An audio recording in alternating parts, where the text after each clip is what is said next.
பாஜக மூத்த தலைவர் எச் ராஜாவுக்கு 2 வழக்குகளில் தலா 6 மாதங்கள் சிறை தண்டனை விதித்து சென்னை சிறப்பு நீதிமன்றம் உத்தரவிட்டுள்ளது.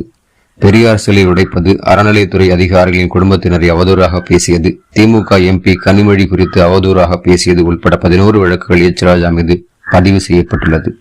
இந்த வழக்குகளை ரத்து செய்ய கோரி சென்னை உயர்நீதிமன்றத்தில் எச் ராஜா தரப்பில் தாக்கல் செய்யப்பட்டு மனு தள்ளுபடி செய்யப்பட்டு 3 மாதங்களுக்கு விசாரணை முடிக்க உத்தரவிடப்பட்டிருந்தது.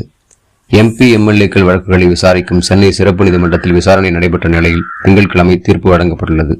ஈரோடு நகரம் மற்றும் கருங்கல்பாளையம் காவல் நிலையங்களில் பதிவு செய்யப்பட்டிருந்த வழக்குகளில் காவல்துறையால் குற்றம் நிரூபிக்கப்பட்டுள்ளது.